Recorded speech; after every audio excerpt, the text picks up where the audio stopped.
Alors, puisqu'on se trouve à Shushan Purim, on va essayer de faire la transition entre Purim, ouais, et Pessah, puisqu'on est à quelques jours de Pessah aussi.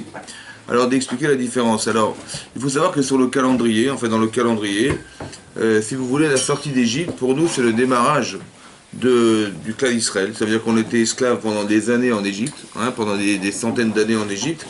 Et un jour, on a été libérés de l'Égypte de façon miraculeuse, puisqu'Akadosh Baruch Hu, il envoie les Makot Mitzrayim, les plaies d'Égypte, qui vont une après l'autre, on va dire, encourager Paro de nous libérer, ouais, contre son gré, mais il va être obligé de nous libérer un jour.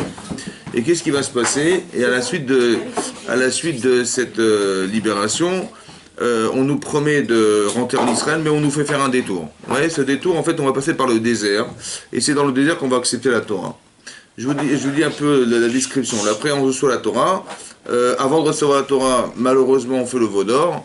Et c'est ça qui va engendrer le fait qu'on va devoir, passer par l'Égypte, ensuite passer par le désert. Ensuite, on va devoir rester 39 ans dans le désert parce que les explorateurs nous ont décrit Israël comme un endroit où il ne faut pas y vivre. Et donc, toute cette génération va disparaître. Et qu'est-ce qui va se passer? Donc, on va voir ensuite, donc on a eu Shavuot. Ensuite, on aura Tisha B'Av, qui correspond à cette période de l'année où effectivement on a refusé. Une personne de l'extérieur qui voudra. Allez-y, je vous en prie. Et donc, qu'est-ce qui va se passer? Donc, Tisha B'Av, c'est le moment où on aurait dû normalement rentrer en Israël après un an de passage dans le désert, et on serait rentré en Israël, on aurait fait la guerre, on aurait gagné la guerre, on serait rentré en Israël. Or, ça s'est pas passé comme ça. On a pleuré cette soirée-là, c'était la soirée de Tisha B'Av, et donc on a toute cette génération qui a dû rester dans le désert pendant toutes ces années, 39 ans plus supplémentaires. Ensuite, dans le calendrier, qu'est-ce qu'on a? Donc, on a Tisha B'Av, ensuite on a Rosh Hashanah. Donc, Rosh Hashanah, c'est la capacité qu'on a d'accepter Akadosh Baruch Hu, hein. Ensuite, on a Kippour, maintenant qu'on accepte Hachem, on accepte le système dans lequel on doit vivre, et on fait Teshuvah, on espère qu'Hachem va nous agréer notre Teshuvah, qui nous remet en cause, on se recadre, entre guillemets, par rapport à ce qu'on a raté d'être. Et ensuite, on a Sukkot, et ensuite, on a Chanukah, et ensuite, on a Purim. Et de nouveau, Pessah. Donc, vous avez vu que dans le cycle, le démarrage, on est des esclaves sortant d'Égypte complètement ignorants, et à la fin du cycle, on est à Purim. Donc Purim, c'est la finalité. Ça va, c'est la finalité du cycle, et on redémarre, et on redevient esclave.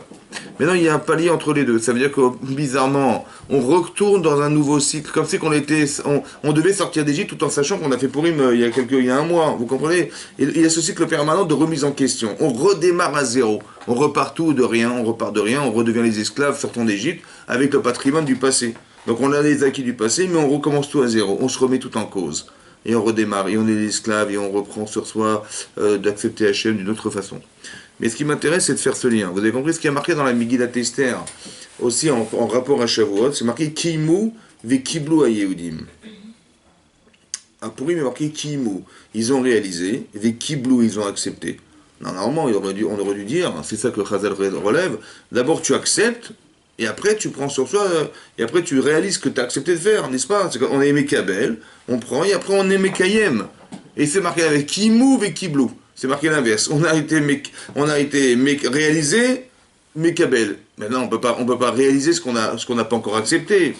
L'Agma dit non, en fait on a Mekayem à Purim, Be'ava, ce qu'on avait accepté, Be'ira, ça veut dire avec la crainte d'Hachem à Shavuot. C'est-à-dire qu'il y a deux principes qu'il faut retenir. Il y a la Hirat Hachem qu'on a atteint à Shavuot, mais qui n'est pas une finalité en soi, puisqu'on va atteindre Purim quelque chose d'autre, qui est beaucoup plus fort. D'accord? Maintenant, on va essayer de réfléchir à ces deux notions. On a été Mekabel à Purim, n'est-ce pas? Be'ahavat Hachem. Ouais, on est arrivé à la Havat Hachem, l'amour d'Hachem, ce qu'on n'a pas réussi à faire à Shavuot. Alors pourquoi c'est comme ça? Alors je vous explique. Voilà. Il faut comprendre la différence entre Pessah et Shavuot, c'est important que vous compreniez ça dans le cycle. Quelque part, on était esclaves en Égypte, d'accord? Et Hachem, il nous a fait des tovot extraordinaires. Vous savez quoi? Il a fabriqué, il a fait que le Nil est devenu le plus grand fleuve du monde, et transformé en sang. C'est extraordinaire.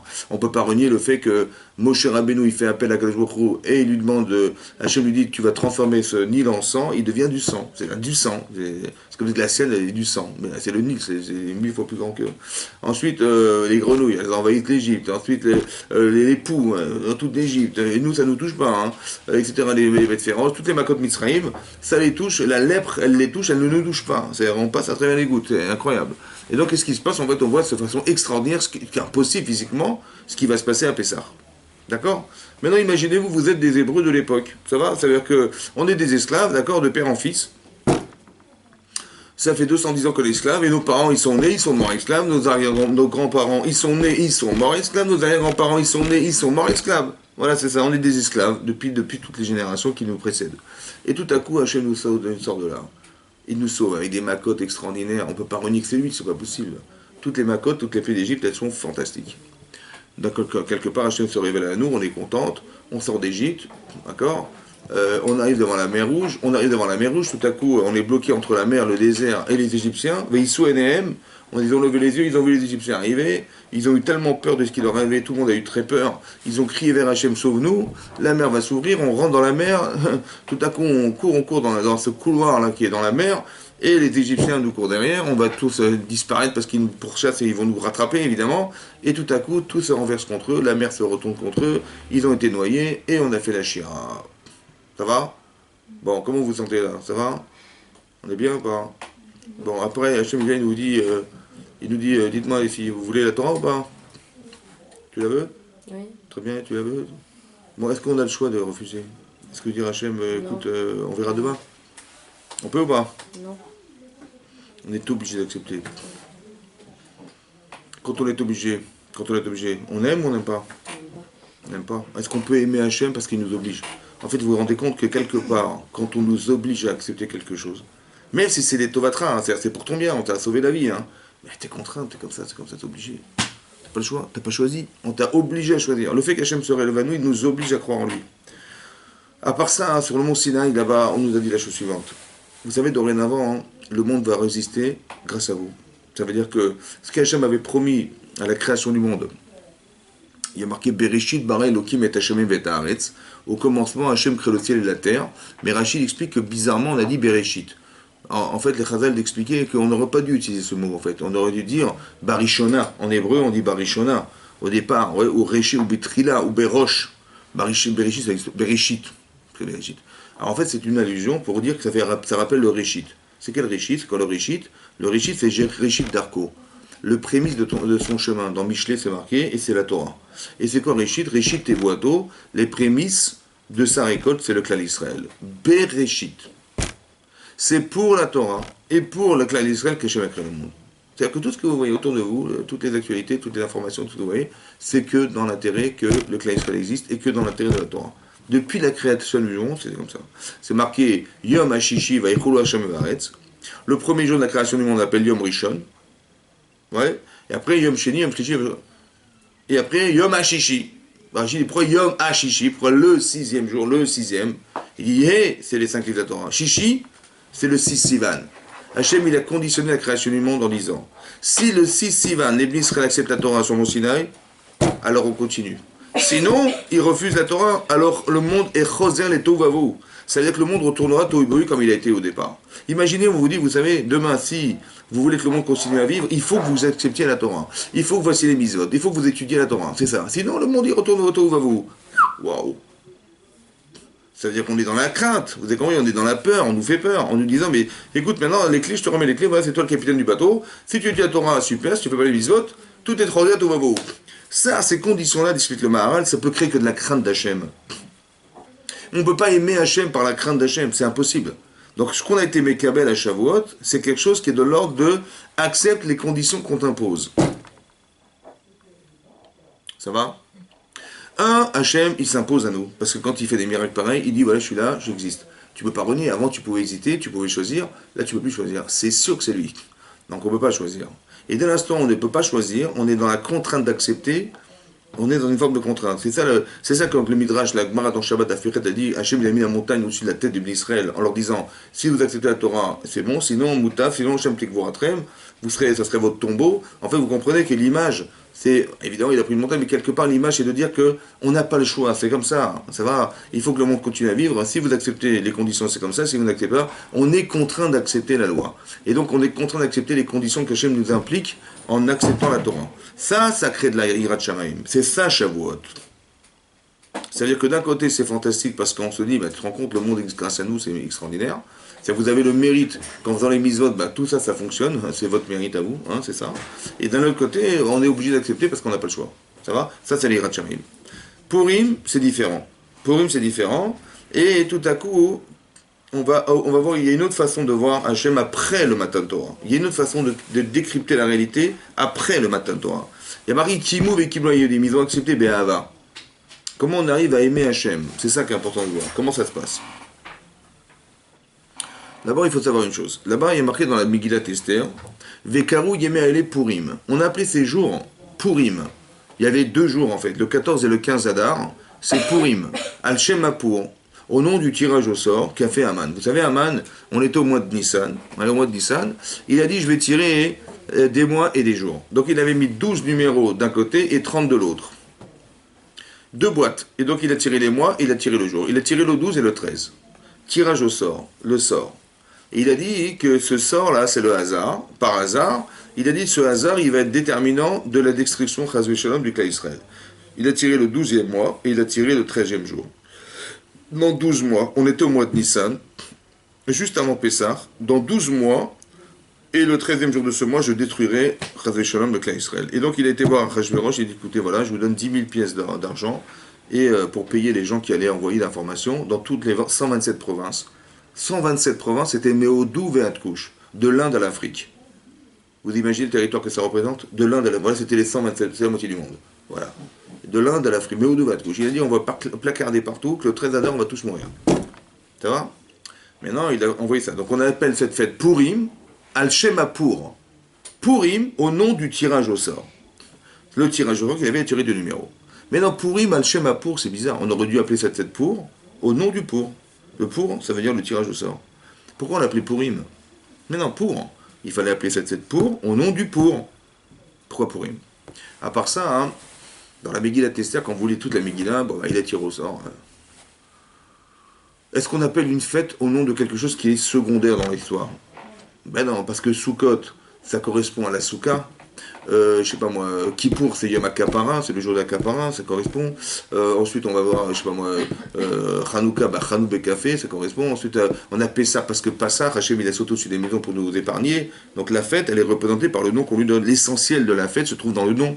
Shavuot, parce que Shiva et Shavuot Ispara, tu compteras cette semaine entre la sortie d'Égypte et le moment du Matan Torah, c'est les jours, les semaines où on s'est préparé à accepter la Torah. Donc il y a une compréhension de la fête à travers le terme qu'on lui donne, le titre qu'on lui donne.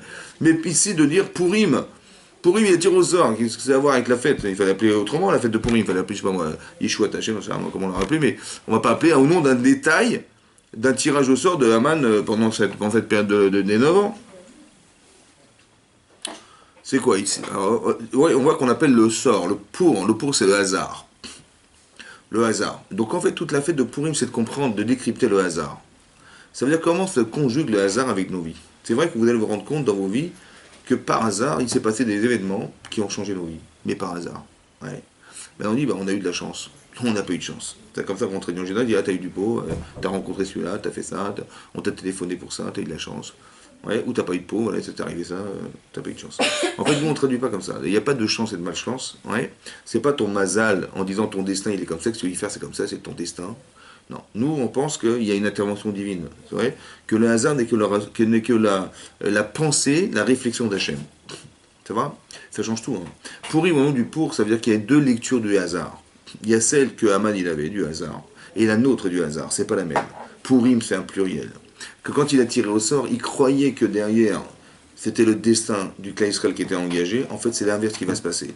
C'est que c'est Hachem qui détermine le hasard. D'accord? Par exemple, on voit que quand on est rentré en Eretz Israël, avec Yehoshua ben Nun, oui, il a fallu déterminer qui allait habiter où. Donc il y avait des shvatim, il y avait des tribus, il y avait des territoires.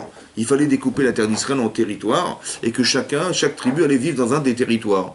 Donc qu'est-ce qu'on a fait? On a mis 2 boîtes, ouais, Bégoral, on a tiré au sort. On a mis des numéros de territoire et on a mis des numéros des tribus. Et on a tiré, hop, tel numéro correspond à telle tribu.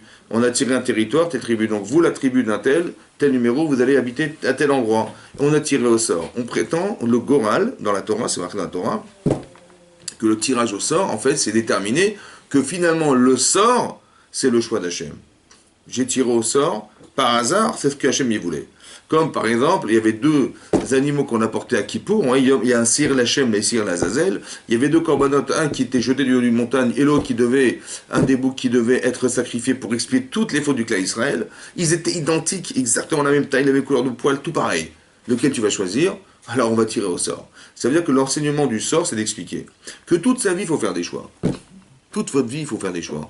Et c'est ce qui est déterminant, c'est ce que vous allez décider. Ça va? Si vous avez bien décidé, vous allez vous construire. Si vous avez mal choisi, vous allez vous détruire. C'est comme ça. Ça fait partie des choix de la vie. C'est comme ça. Mais tout ce qui est déterminant, c'est des choix que vous allez faire. Vous pouvez décider d'être une sadéquette et vous pouvez décider d'être l'inverse. C'est vous qui décidez. C'est vous qui choisissez. Après, on vous dira, mais je vous ai donné des éléments. Vous êtes intelligente, telle intelligence, tel endroit, vous vivez à tel endroit, je sais pas, vous avez telle culture, telle chose. Qu'est-ce que vous faites avec? C'est ce qu'on vous a donné. C'est la culture, c'est votre patrimoine, c'est vos parents, c'est votre éducation, c'est tout ça, c'est des dons. Ça va? Votre couleur de peau, votre taille, tout ce que vous avez, on vous l'a tout donné, tout vous avez donné, et tout ce qui existe a été donné par Hachem. Donc tout ce que vous êtes n'est le produit non pas de vos choix personnels parce qu'on vous l'a donné, et tout ce qui existe n'est pas non plus le choix de vous, c'est ce que vous a proposé. C'est vrai? Donc tout ce qui vous arrive est Minash Shamaim, et tout ce que je suis est Minash Shamaim. Alors qu'est-ce que je suis dans l'histoire? Puisque si vous voyez, c'est grâce à Dieu. Si vous entendez, c'est grâce à Dieu. Si vous réfléchissez, c'est grâce à Dieu. Si vous parlez, c'est grâce à Dieu. Si vous vous déplacez, c'est grâce à Dieu. Donc c'est qui fait les mitzvot? C'est Dieu, hein. C'est qui alors? C'est grâce à Dieu. C'est lui, d'accord? Mais non, alors je suis où là-dedans? On est où là-dedans? Vous comprenez? Puisque tout ce que vous dites, c'est grâce à Dieu. Oui, c'est vrai, c'est grâce à Dieu. Mais alors qu'est-ce qu'on est alors? Grâce à Dieu, on est quoi nous alors?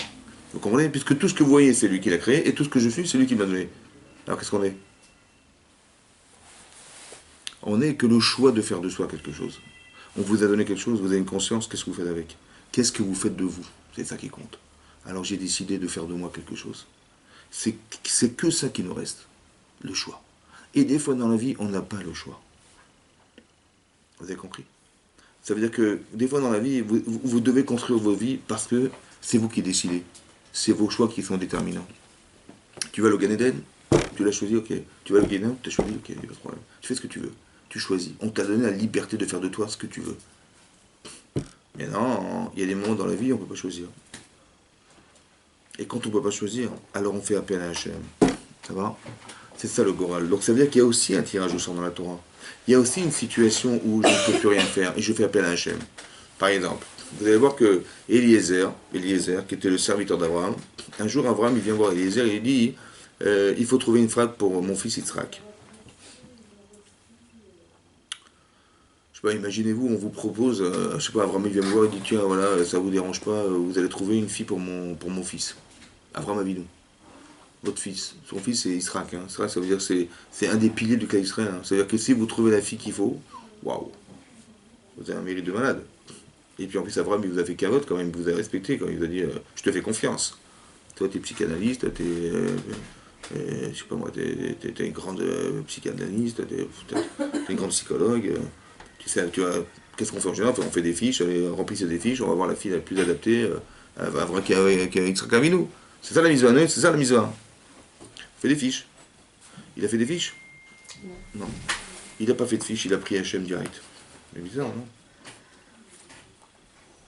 Et il a dit, Vayomar, il a dit comme ça. Eloké a donné Abraham, le Dieu de mon maître Abraham, Akrena Lefanai.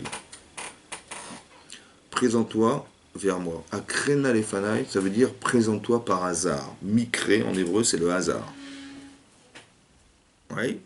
Et il a dit, je veux savoir. Pourquoi le hasard? Parce que je vais proposer à cette fille deux choses. Un, qu'elle me propose à donner à boire. Chameau. Hein? Chameau. Qu'elle me donne à boire. Je suis pas un chameau, non? Qu'elle me donne à boire. Et que si je bois cette eau, qu'après elle me dise, elle, et aussi à tes chameaux, alors au Kharta les a donné les Abraham, et donc tu auras prouvé à mon maître que c'est la fille d'Israël. Bon. Elle a combien de chances de répondre ça? Hein? Une chance sur deux. Non. Pardon? Une chance sur un. De répondre, oui, bien sûr, à vous et à vos chameaux. Elle peut dire, attendez, je suis une jeune fille, allez vous débrouiller, puis vous n'avez pas honte, je sais pas pourquoi, elle peut dire n'importe quoi. On peut lui donner les papiers. Ouais. Elle peut accepter de donner à boire, mais pas dire à ses chameaux. Je vais dire, vous cherchez quelque chose, vous avez besoin de service. Il y a combien de réponses? Il y a des millions. Bon, si elle répond ça alors, c'est le hasard. Et le hasard, c'est qui? Il y a Krena Lefanaï.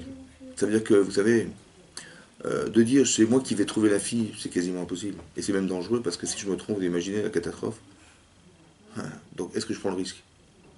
Est-ce que je peux choisir? Est-ce que ça dépend de moi? Parce que je vais demain trouver la fille. Mais qui me dit que dans 3 jours, elle ne va pas avoir un traumatisme, j'en sais rien, ou dans 10 ans, je ne sais pas ce qu'elle va devenir la fille. Vous prenez le risque ou pas? Est-ce que vous connaissez l'avenir? Personne ne sait ça. Donc ça veut dire que qu'est-ce que tu crois que tu vas faire? C'est dans tes choix? C'est dans tes possibilités? Non. Alors tu fais appel à Hachem. Quand c'est pas dans tes mains, tu fais appel à lui. Vous avez compris? Et quand je fais appel à lui, alors là, je lui demande par hasard. Parce que c'est pourquoi le hasard? Parce que quand c'est par hasard, c'est pas logique. Et quand c'est pas logique, c'est forcément anormal. Et anormal, c'est forcément quelque chose qui est pensé par lui.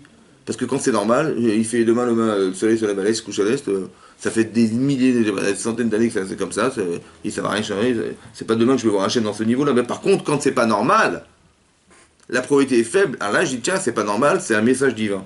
Et donc je voudrais que je propose le hasard, et si tu réponds au hasard que je te propose, c'est que c'est toi qui as voulu, c'est pas moi qui ai voulu. Et c'est la fille qu'il va falloir pour Yitzhak. Vous avez compris ce qui se passe? Akrena Lefana. C'est-à-dire que je fais appel au hasard, merci. Je fais appel au hasard parce que le hasard c'est lui. C'est ça qu'il a compris. Maintenant, quelque part, ça veut dire que quand on comprend Purim, on va comprendre que dans des situations hasardeuses, on va découvrir Hachem. Et quand vous lisez la Megillat Esther qui a duré 9 ans, oui, les événements, les séquences qui se déroulent, en fait, elles ne sont pas logiques. Ou elles sont incompréhensibles, on va dire. Parce qu'un jour, Achashverosh, alors ça faisait 3 ans qu'il était roi, il a organisé un festin. Un festin de 180 jours, ça veut dire qu'il a duré 6 mois. Rio de Janeiro, le carnaval, il dure 3 jours. Ça va? Mais là, ça a duré 6 mois. 6 mois, allez, vas-y, maquille-toi, arrange-toi, déguise-toi. C'est énorme, 6 mois, c'est énorme. Et donc, ça a duré 6 mois. Pour les gens du royaume, 6 mois. Pour les gens de Shushan, ça a duré 7 jours. Et pendant ces 7 jours-là, il a dit, voilà, je vous invite, tous les gens de la ville, Shushan, c'était la capitale, à venir à ce festin que j'organise pour vous. Le roi nous invite, et Kaddat et Nones. Il a fait Kacher. Kaddat, selon la religion. T'es hindou, t'es machin, t'es juif. Voilà, t'as fait Kacher. Et qui est-ce qui met le tampon? C'est Mordechai, qui était le Havbeddin, le chef des tribunaux de l'époque. C'est lui qui a mis le tampon, c'est Kacher. On y va ou pas? Le roi nous invite à un festin qu'il organise. On y va ou pas? Hein? C'est dur de refuser, parce que si on refuse, on offense le roi, alors qu'est-ce qu'il va penser de nous? Et il nous fait cacher en plus. On y va ou pas? Bon, qu'est-ce qu'il dit Mordechai? Ah oui, il est un peu religieux, il comprend. Il est trop vieux. Il comprend pas ce qui se passe. Alors, il fallait refuser. C'est dur de refuser quand même, parce que si on n'y va pas, qu'est-ce qui va se passer? Si j'écoute Mordechai, qu'est-ce qui va se passer?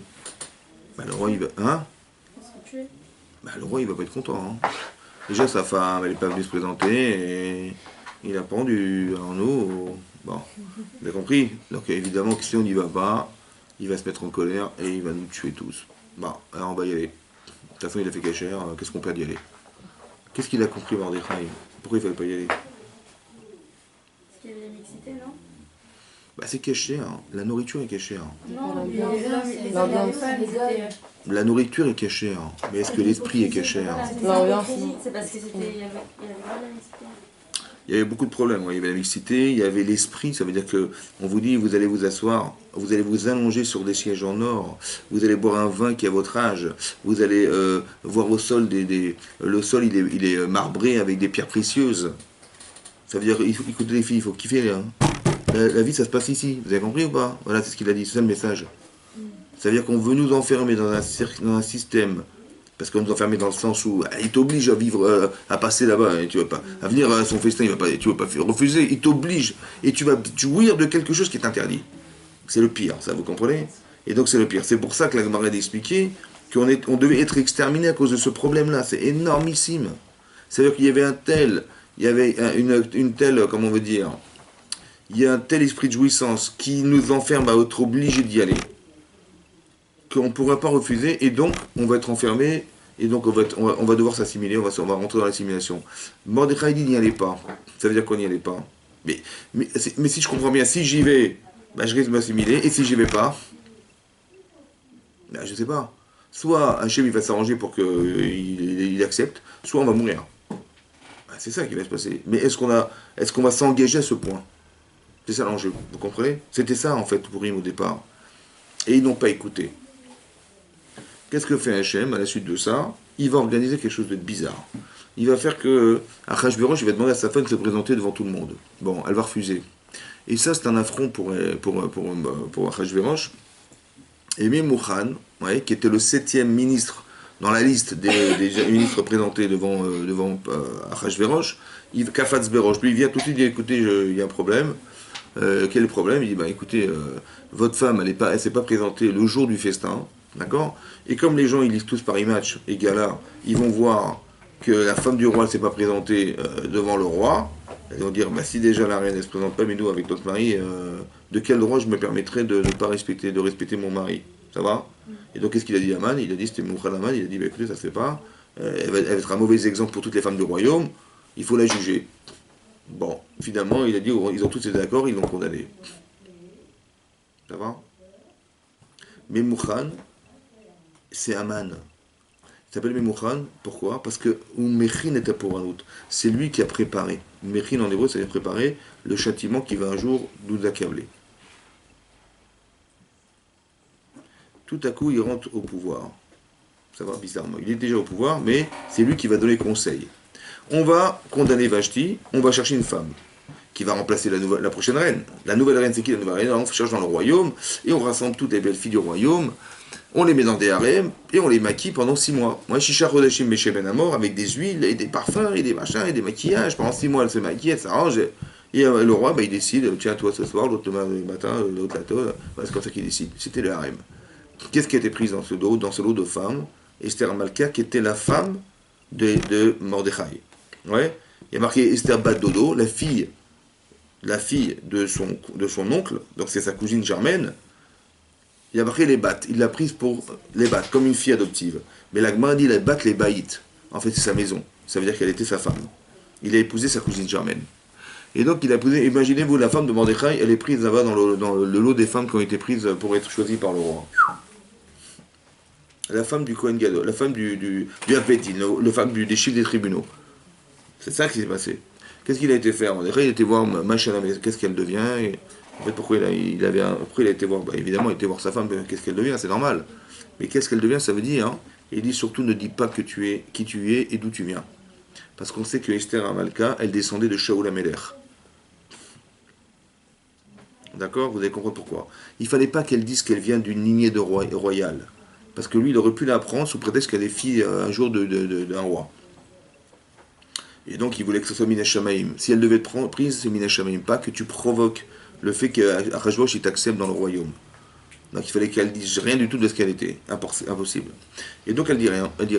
Bon, finalement, qu'est-ce qui se passe? Mina Shamaim, elle est acceptée par hasard. Elle a été prise par hasard. La pauvre, cette femme-là, hein, la femme de Mordechai, Tzaddiket comme elle était prise par le roi Achashverosh. Hein? C'est dur, hein, c'est pas évident. Hein. C'est un passage de la Migla qui est compliqué, ça, à comprendre. Ouais. Il n'y a pas un problème de la reine maintenant si elle est mariée? Évidemment. C'est ce que Tofot il demande là-bas. Il dit mais si elle est mariée, pourquoi il ne l'a pas divorcée avant? Il demande là-bas de Tofot. Il dit que s'il avait divorcé, on l'aurait entendu, on l'aurait su. Et il ne fallait pas qu'on sache. C'est incroyable. Ça fait partie des 3 mitzvot qu'on ne peut pas transgresser par. C'est vrai. Alors c'est aussi une marloquette, ouais, entre Abilotam et le Rivam avec un goy. Est-ce qu'il y a une mitzvah de se laisser tuer avec un goy? Ouais.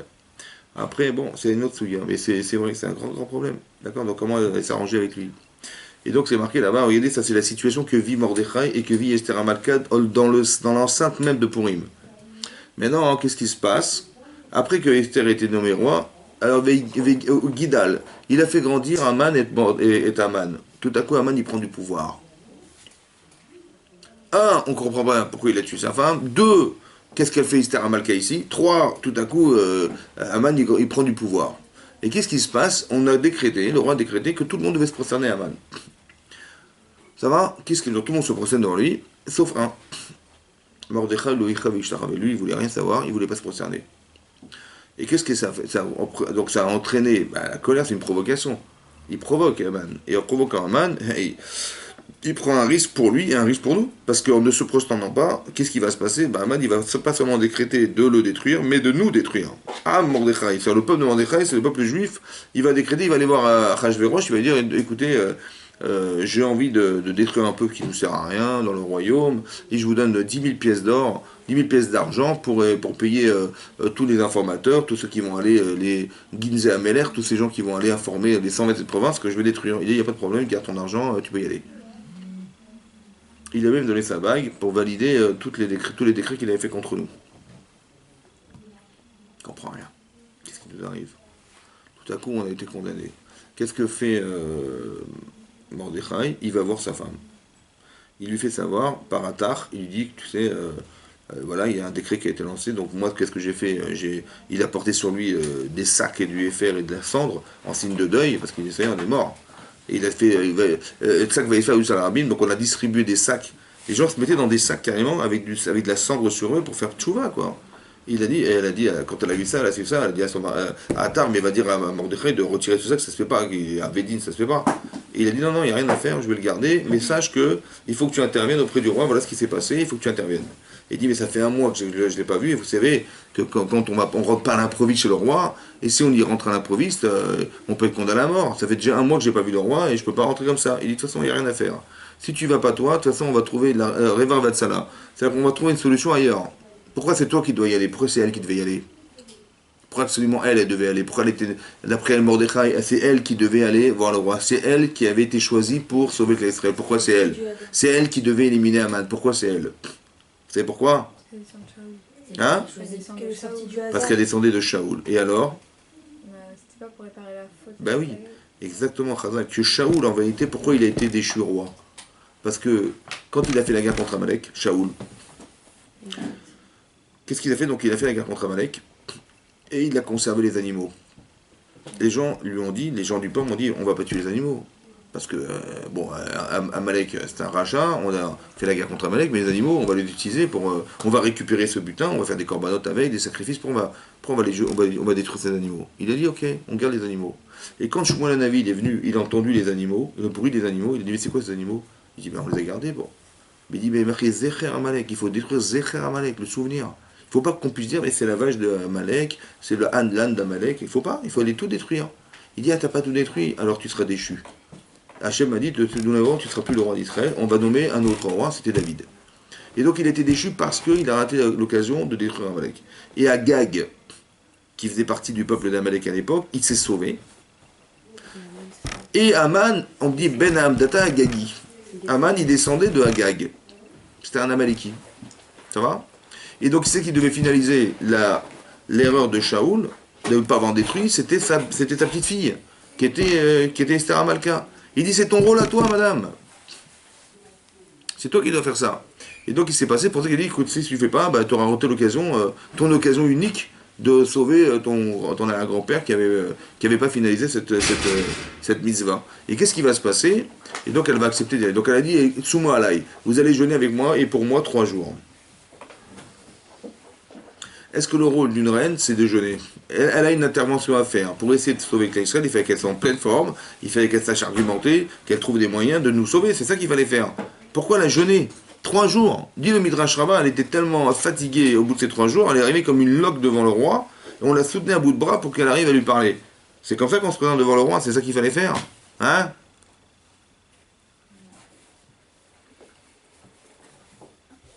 Pourquoi c'est ça qu'elle a fait? Parce que vous sachiez une chose. Il y a 2 lectures du hasard.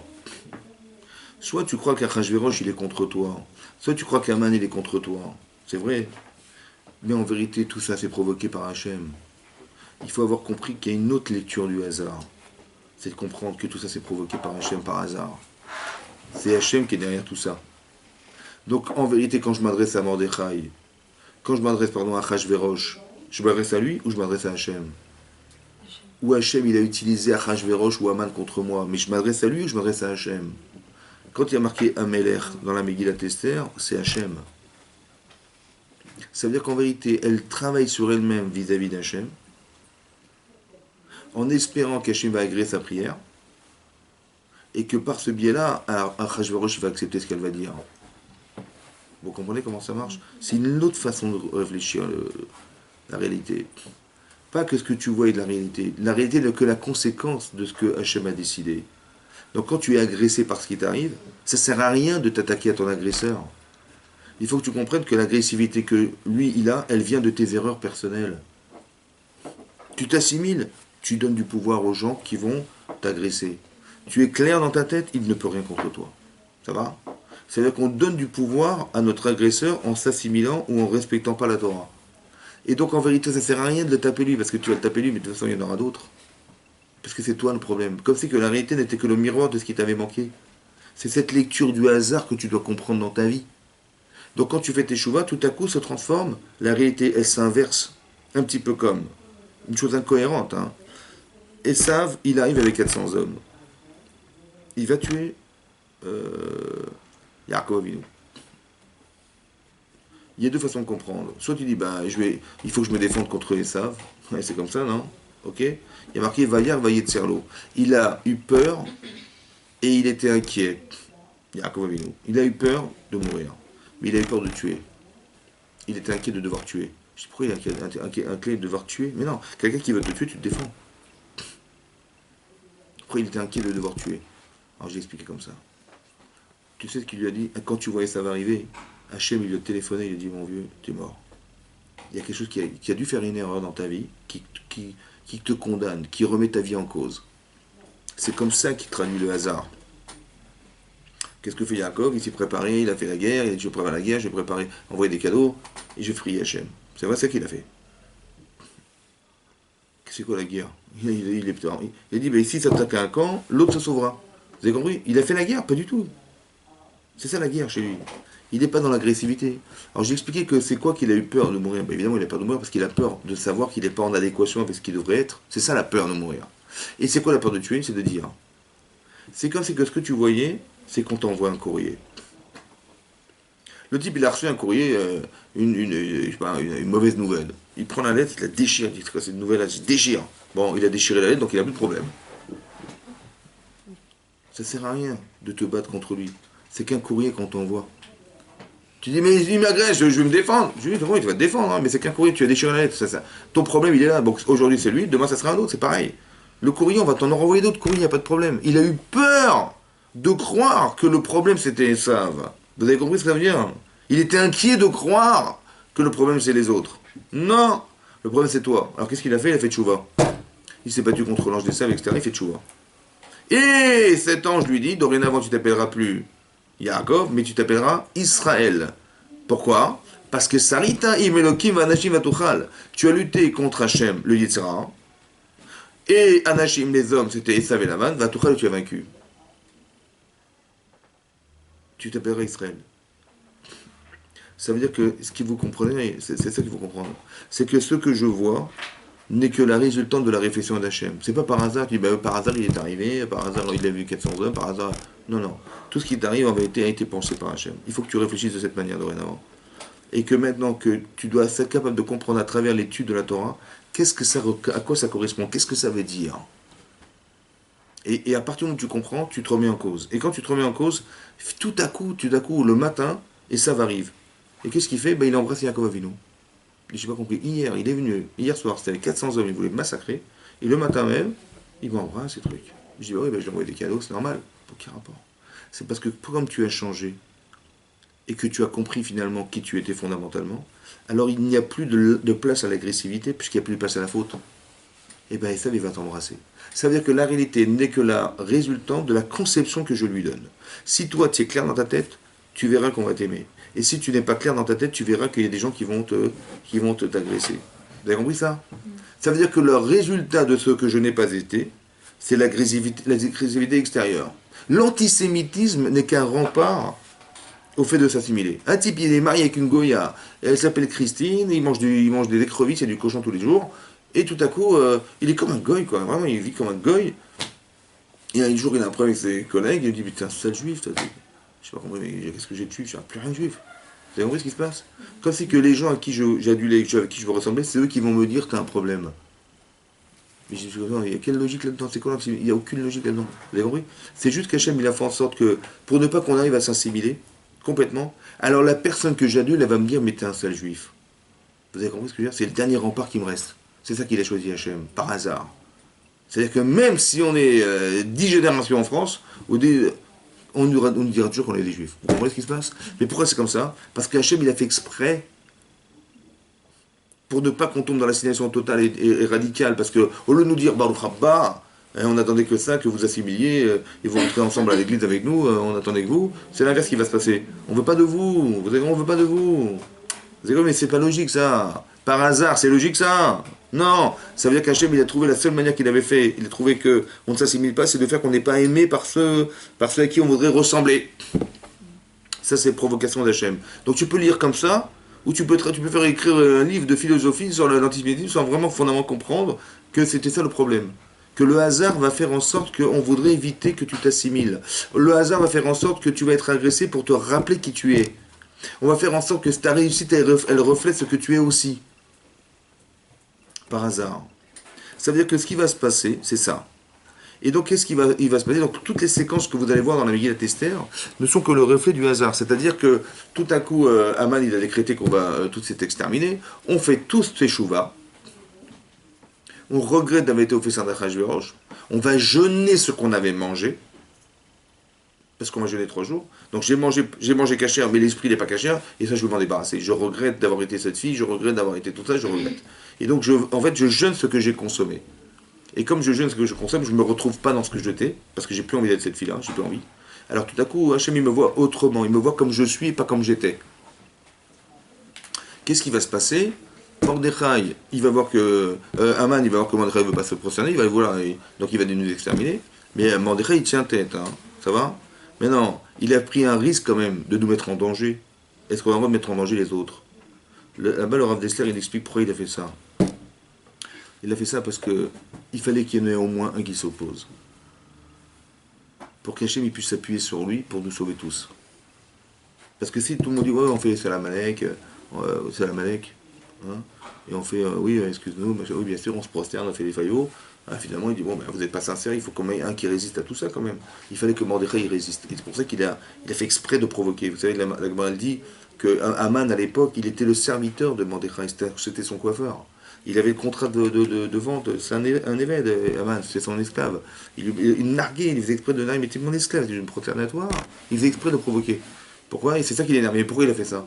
Pas pour montrer que je suis contre toi, je n'adhère pas à ce que tu es, je ne veux pas être comme toi. Vous avez compris? Et la provocation est révélatrice de l'acharnement à ne pas vouloir ressembler. Et donc Hachem dit, bon bah tu as décidé de ne pas l'être, alors je vais m'appuyer sur toi, et tu vas sauver Klal Yisraël grâce à toi. Vous comprenez ce qui va se passer? Et c'est ça qui va entraîner la Gdoula de Mordechai. Il va devenir un grand dans le royaume parce qu'il a refusé d'accepter cette réalité. Hein. Mais ou tu acceptes le hasard, ou tu refuses le hasard. Vous comprenez ce qui se passe? Et donc c'est important que vous compreniez que toute cette Megillah est construite comme ça. Comme par hasard, il s'appelle Rajver, il ne trouve pas le sommeil. Pourquoi il ne trouve pas le sommeil? Vous savez pourquoi il ne trouve pas le sommeil? Parce que, comment il s'appelle? Esther Hamakal va voir le roi et dit que je voudrais vous inviter à un festin de vin que j'ai organisé avec vous, pour vous et avec Haman. Et avec Haman. Bon, il dit ok, d'accord. Alors Haman est tout content, il dit, tu te rends compte, il va dire à sa femme, tu te rends compte, elle a invité le roi, elle m'a invité avec, il était super fier de lui. Bon, et donc elle l'invite une fois, et puis elle dit, alors qu'est-ce que vous voulez, madame la reine? Elle dit, bah, écoutez, repassez demain, je vous dirai ce que je veux. Mais avec Haman. Bon, et lui, ça commence à lui trotter à la tête, comme ça la Gemara elle dit. Il a cru à Achashverosh qu'il y avait une liaison entre Haman et Esther Hamalka. Elle a provoqué ça chez lui. Et il ne trouvait pas le sommeil. Il dit, mais c'est quoi, qu'est-ce qu'il a à faire chez moi dans mon couple et tout ça? Il dit, comme un fou, quoi. Et c'est à cause de ça qu'il ne trouvait pas le sommeil. Et qu'est-ce qui se passe, dit Agmara? Que Ikaru, on a lu devant lui. C'est-à-dire qu'on a lu, c'est-à-dire qu'il a demandé, il ne trouvait pas le sommeil, donc il a demandé à ce qu'on lui lise le livre des chroniques. Qu'est-ce qu'il a dit? Disez-moi ce qui s'est passé, voilà, dans ma vie. Et on lui dit, voilà, un jour, il y a Bigtan Vateresh, qui étaient 2 eunuques du roi, qui ont essayé de comploter contre le roi, et qui ont essayé de l'assassiner. Et il y a un jour, la reine, elle a dit au nom de Mordechai, elle a dénoncé ces 2 hommes, on a fait une enquête, et ça s'est avéré juste, et on les a condamnés, et ils sont morts. Il dit quoi? Ah ouais. Et donc ce Mordechai, ouais, bah, ce Mordechai, il vous a sauvé la vie. Et qu'est-ce qu'on lui a fait? Il dit, Lona Asai Modavar, on lui a rien fait comme aucune récompense. Et qui c'est qui tape à la porte? En pleine nuit, hein. C'est Haman qui dit, il voulait venir pour annoncer qu'il voulait pendre Mordechai, l'homme qui avait sauvé le roi. Vous avez compris ou pas? Comme par hasard, il ne trouve pas le sommeil, et comme par hasard, en pleine nuit, il arrive pour lui annoncer ça. Et donc, quand il le voit arriver, bon, il a dans la tête, il dit, mais Esther Hamalka, elle m'a fait comprendre qu'il y avait une liaison entre eux. Vous avez compris le terrain dans lequel on est maintenant? Donc il dit, bah, alors il dit, mais tiens, qu'est-ce que je pourrais faire comment je pourrais honorer quelqu'un que j'apprécie dans le gouvernement. Il dit, bah, lui, il croit que c'était lui. Il dit, bah, on va prendre le cheval du roi, on va prendre ses vêtements du roi, on va prendre la couronne du roi. Il a mis le paquet, quoi. Après, il dit, mais écoute, fais ça à Mordechai. Il voulait se venger, en vérité. Donc, on avait créé une animosité derrière cette liaison, soi-disant, qu'elle avait pensée, elle. Et ça a marché. Ça veut dire qu'il est tombé dans le panneau, Mordechai. Achashverosh est tombé dans le panneau. Et qu'est-ce qu'il va dire? Il va dire, voilà, et tu vas faire ça à Mordechai. C'est toi qui vas prendre le cheval et qui va. Pourquoi toi tu vas prendre le cheval? Toi. Prends un autre type, prends toi. Parce que il voulait l'éliminer, en fait, quelque part, vous comprenez? Et qu'est-ce qui va se passer? Qu'est-ce qui va se passer? Donc, elle va finalement les inviter à ce fameux festin de vin. Ouais. Et donc c'est là qu'elle va annoncer que c'était Aman qui était derrière ce complot et qui voulait détruire son peuple. Et là il va se mettre en colère et là il va voir qu'elle va tomber sur, il va tomber sur elle, il va croire que carrément il va avec elle. Et là ça l'a rendu malade parce que ça correspond exactement à ce qu'il avait pensé. Vous avez compris, on a créé un terrain à ça et donc il est tombé dans ce panneau et c'est ça qui va faire que Rambolé va dire mais écoutez il a préparé une potence, si on le pendait avec, il a dit ok on va le prendre dessus, il est mort. Vous avez compris ou pas? Qui c'est qui a fait rentrer, qui c'est qui a éliminé Vashti? Aman. Qui c'est qui a fait rentrer Esther? Aman. Qui c'est et c'est Esther Amanka qui a détruit Aman. Vous avez compris ou pas? Par hasard. Juste, il y a un truc que je comprends pas. Achashverosh, il était au courant du complot qu'il voulait tuer les juifs. Ouais. Donc pourquoi est-ce que ça l'étonne et que là, à ce moment-là, il dit ah, tu veux, je vais te tuer. Mais il ne savait pas qu'elle était juive. C'est là qu'elle lui a dit mon Oui, peuple, c'est mon peuple, mon mon peuple, quel peuple? Et c'est là qu'il a compris, quand elle a dit c'est Aman, il a compris que c'est lui. C'était par rapport au peuple juif. Elle a dit on veut détruire mon peuple, elle n'a pas dit lequel. Mais c'est là qu'il a compris que c'était le peuple juif, et donc finalement vous avez compris. Mais c'est-à-dire que toutes les séquences elles sont complètement incohérentes, les unes après les autres. On ne comprend pas ce qui nous arrive, on ne comprend pas ce qu'elle se fait là, on comprend. En fait on s'est rendu compte d'une chose incroyable. Écoutez-moi, la bonté d'Hachem. Quand on est rentré dans le festin d'Achashverosh, est-ce qu'on a trahi la confiance qu'Hachem nous donne? On a trahi sa confiance ou pas? On a voulu s'assimiler, on est rentré dans... On a voulu... Qu'est-ce que fait Hachem? Il dit, ah vous ne voulez pas? Ben, je ne vous veux pas non plus. Il aurait laissé nous assimiler. Qu'est-ce qu'il fait Hachem? Il dit, non, je vais vous sauver la vie. Je vais mettre Esther à Malka. Hachem, il est Magdim Refo la Malka. C'est-à-dire qu'Hachem, il met la reine qui est le remède à la maladie qu'on avait d'être assimilé. Si on fait tchouva, alors elle pourra intervenir. Et si on ne fait pas de tchouva, eh ben ça serait pas grave, ça serait trop tard. Vous comprenez ce que fait Hachem ou pas? C'est-à-dire que quand vous avez compris ça, vous pouvez dorénavant décrypter des situations qui ne sont pas forcément logiques pour nous, à travers l'actualité, mais qui sont logiques parce qu'on connaît ce système dans lequel Hachem il coordonne les choses. Il est toujours Magdim Refolamaka, c'est-à-dire qu'anormalement elle se trouve là, mais en vérité si elle est là, c'est pas par hasard. Et donc on comprend qu'il va se passer quelque chose. Et après tout à coup, Vigid à la Meler, Aman. Aman il devient grand, et là tout à coup il y a ce problème qui va nous amener à devoir être exterminés. Et on avait compris tout à coup pourquoi elle était là. Que c'est Hachem qui l'avait placée là avant, ça va? Que d'un côté, on peut se dire la pauvre, ça va? C'est-à-dire que la vision première, c'est de dire la pauvre femme, le pauvre Mordechai, voilà ce qu'il a pour je n'aurais pas voulu à sa place. C'est vrai, c'est ça comme ça. C'est pas comme ça que ça doit se réfléchir. Ça, c'est la lecture du Yetzer, ça. La lecture d'Akadosh Baruch Hu, c'est d'expliquer que malheureusement elle est là parce que on était aussi en faute. Et il fallait absolument qu'elle puisse nous sauver la vie, vous comprenez? Et donc si tu fais teshuva, ça marche. Comment on a réussi à faire teshuva? Vous savez pourquoi? Parce qu'une des raisons pour laquelle la Gemara explique, est-ce qu'il y a beaucoup de raisons qui expliquent pourquoi elle a finalement invité Aman au festin qu'elle avait organisé pour le roi. Alors en fait, on a dit la liaison, mais il y a beaucoup de raisons dans la Gemara. Et une autre raison que donne la Gemara que vous devez comprendre, c'est comme ça.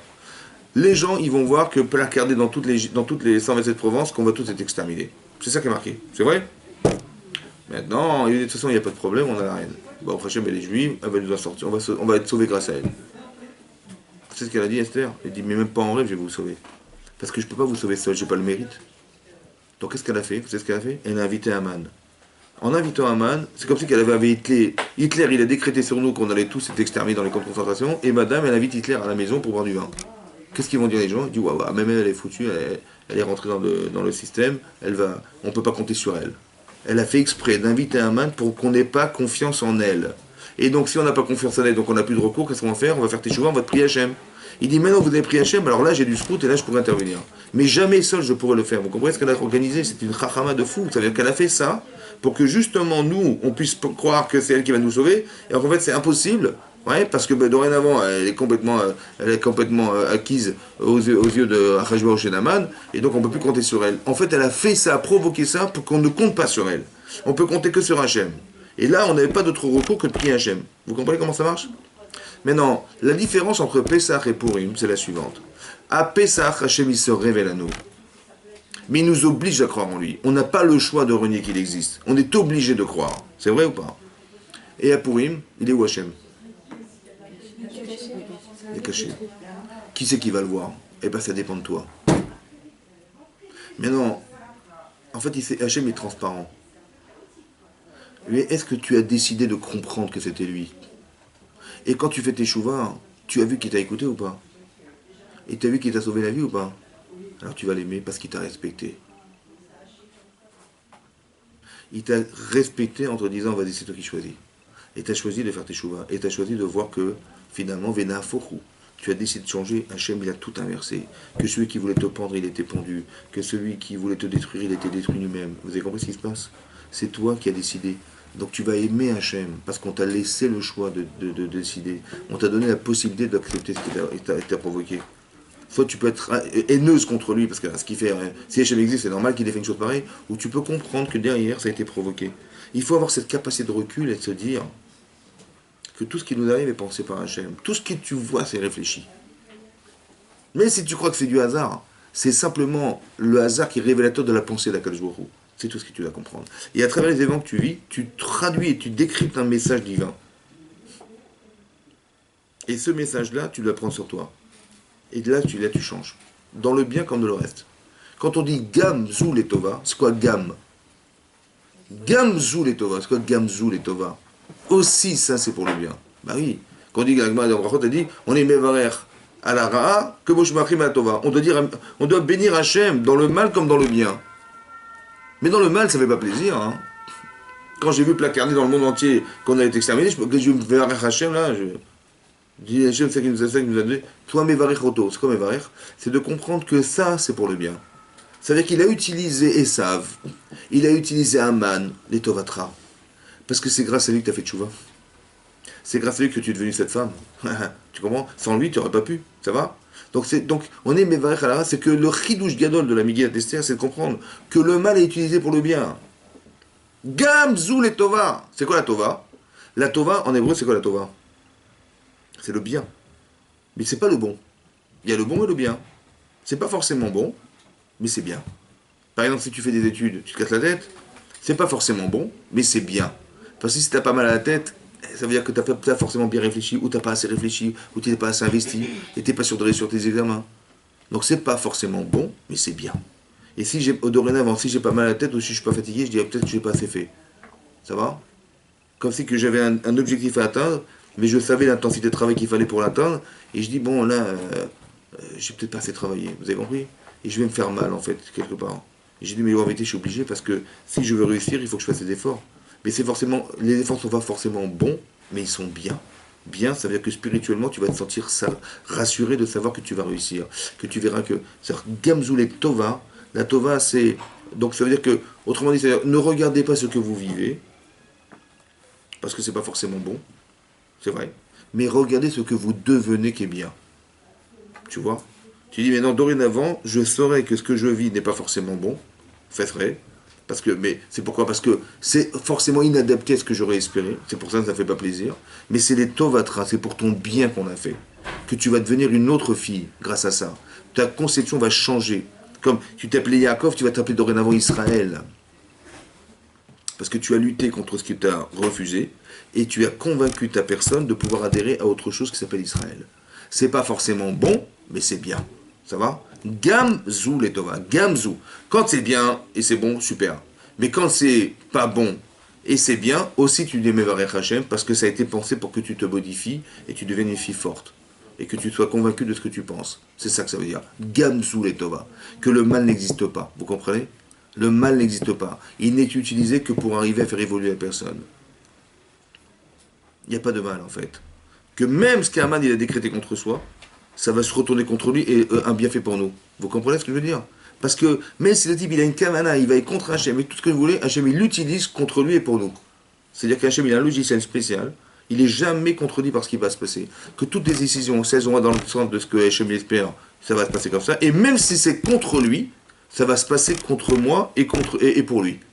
Par exemple, les frères du Yosef, ils vont dire, écoutez, on va vendre Yosef esclave.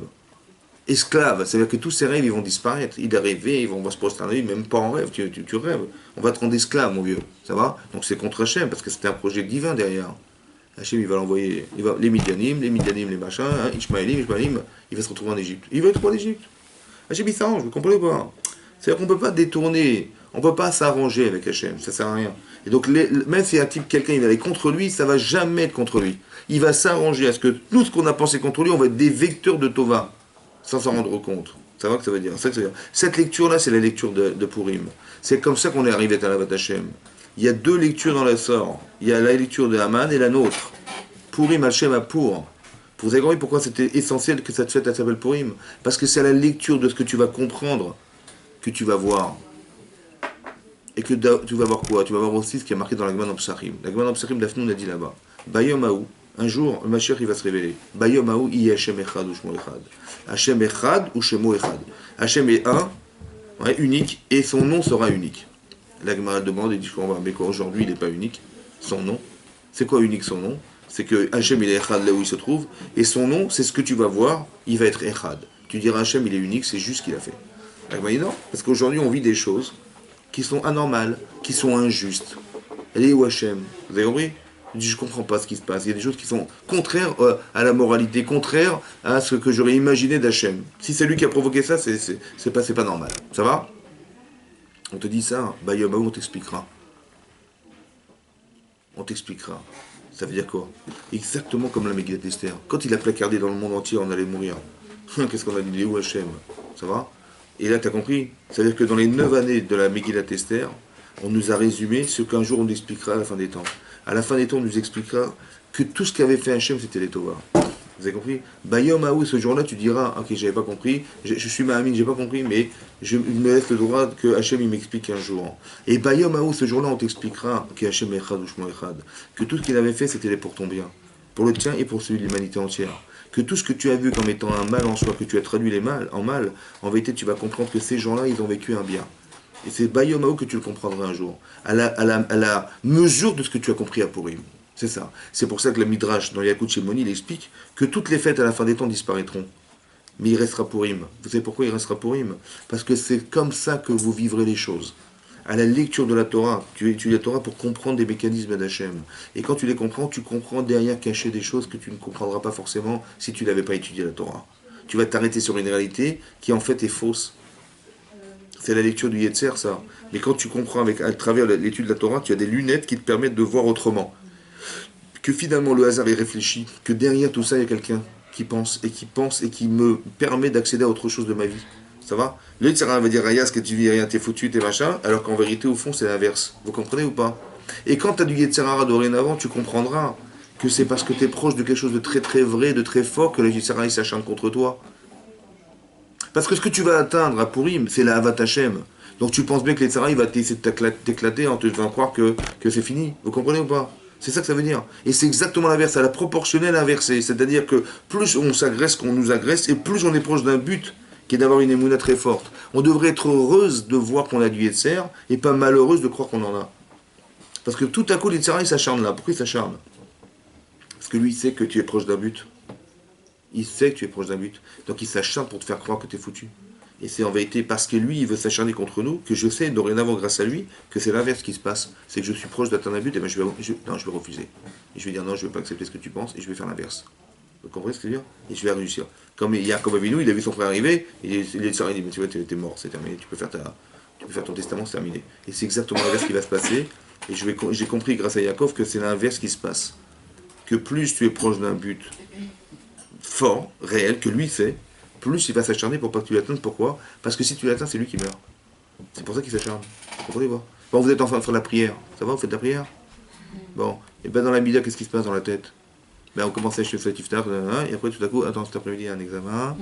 Demain, j'ai la copine qui m'a dit que je devais aller à Sephora. Bon. Attendez, est-ce que c'est le moment pour ça? Hein?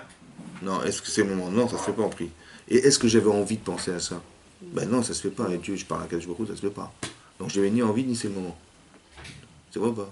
C'est qui pense alors? Mais je suis quand même pas folle, c'est moi qui pensais, non, je suis pas idiote. En vérité, vous savez ce qui se passe? Hachem, il a envoyé de Sarah. Qu'est-ce qu'il fait de Sarah? Il va dans mon cœur, il va chercher ce qui m'intéresse. et il me le met en pleine figure pour me couper le lien avec Hachem. Vous avez compris ce qu'il fait, cher Yetzer? C'est toi qui penses, évidemment, c'est ce que tu avais décidé. Mais c'est pas toi qui décide de penser, c'est lui qui te propose et c'est toi qui acceptes. Vous saurez dorénavant que lui, il veut pas qu'on crée des liens avec Hachem, le Yetzer. Qu'est-ce qu'il fait? Il va chercher quelque chose qui est intéressant et qui coupe le lien. Il prend un ciseau, il coupe, clac. Mais alors quand j'ai dit ça, bizarrement c'est bizarre parce que moi je crois que c'était moi. Non, c'est pas vous, c'est lui. Il prend dans votre cœur des éléments qui sont essentiels pour vous, importants, et il les met en face de ce que vous êtes en train de faire d'un très important, c'est le prix Hachem. Et lui, comme il veut pas que vous créez ce lien, alors il s'acharne. C'est pour ça que dans des mitzvot, dorénavant, vous comprendrez que quand il est Sarah, c'est qu'on veut vous empêcher d'atteindre quelque chose. C'est ça que ça veut dire. Donc au lieu d'être malheureuse, de dire ah, j'arrive pas, essayez de comprendre pourquoi on n'arrive pas et qu'est-ce qu'on devrait faire. Par exemple dans la prière, si vous avez une copine qui est très malade, ça va? Qu'est-ce que vous faites? Vous pleurez en priant Refaïnou Hachem Ben Arafé, oui ou non? Bon, mais est-ce que vous dites en pleurant, vous dites attends, mais ma copine elle m'a dit je dois lui passer le cours de cet après-midi, vous pensez à ça ou vous pensez à la fille? Est-ce que vous avez dit Yetzirah à ce moment-là? Non. Ça veut dire quand on est impliqué dans ce qui est marqué, concerné par ce qui est marqué, concerné, il n'y a pas d'Yetzirah. Ça veut dire que si je prie comme ça parce que je veux lui faire plaisir, ça ne sert à rien. Parce que c'est pas ça l'objectif. L'objectif, c'est de comprendre que j'ai besoin de tout ce qui est marqué. J'ai besoin du da'at, j'ai besoin de la tchouva, j'ai besoin de la stikha d'Hachem, j'ai besoin de la refosh shelema, j'ai besoin de la geoula, j'ai besoin de la parnassa, j'ai besoin de tout ça. C'est vital ou pas? Si c'est vital, j'ai pas d'Yetzirah. Et si ça n'est pas, Yetzirah, il va venir. Vous avez compris? C'est-à-dire que le baromètre de la vitalité que vous avez créé et de la sincérité de ce que vous demandez en passant par Hachem, ça dépend de vous. Et c'est ça le baromètre, que si c'est pas sincère, alors Yetzirah il va s'impliquer. Et si ça l'est, il va pas pouvoir le faire. Vous comprenez ça? C'est très important ça. Et c'est ça l'idée que je vous ai expliqué. Donc là, il y a une réalité qui est actualisée par des événements, et derrière il y a un fil rouge, c'est Hachem. Il faut à travers ce que vous vivez voir Hachem. C'est ça que ça veut dire. C'est pour ça qu'on étudie la Torah. C'est pour ça qu'on consulte des rabbanim. C'est pour ça qu'on essaie de comprendre. Si on ne comprend pas, on essaie de voir. Voilà, vous avez compris ça? C'est ça. Et ça, c'est Purim. Et c'est ça qui est important parce que c'est ça qui va rester à la fin des temps. C'est cette règle-là qui va rester. On va nous expliquer ce qu'on n'a jamais compris. Il y a des gens, ils ont lâché la Torah parce qu'ils n'ont pas compris. Ou alors ils ont compris, ils ont tellement bien compris qu'ils ont lâché la Torah. Vous avez compris? Ils se sont fait jeter par leur rabbanim, il y a eu la Shoah, et machin, ils disent, il est où le bon Dieu là-dedans? Donc c'est pas possible. Soit il est bon, soit il sauve son peuple, soit il ne sauve pas. Et comme il peut y avoir des morts, autant de morts, c'est pas possible. Donc Dieu n'existe pas, vous avez compris? Comme c'est que toi, tu avais l'audace de croire que tu comprenais Hachem. Toi tu comprends tout, à Hazak Obalo. Ça va? Il dit non, au lieu de dire, mais écoutez, Hachem existe, mais j'ai pas compris. Mais non, j'ai compris et Dieu n'existe pas. Vous avez compris ou pas? Voilà. Ça, il faut arrêter ça. Parce que derrière, il y a Hachem. Il ne peut pas y avoir le ciel bleu et d'un côté, il y a eu la Shoah. C'est pas logique. On dit non, donc il y a le ciel bleu et il y a eu la Shoah. Et la Shoah avait un sens. Il fallait que ça puisse... Je ne l'ai pas compris, mais je peux vivre avec des questions. Ça va? C'est pas parce que j'ai pas compris Hachem que forcément c'est pas lui. C'est comme ça qu'il faut réfléchir. Ça va? Et de cette façon de réfléchir nous sauve en fait. Vous comprenez? Voilà. Chazak ou Baruch Chazak.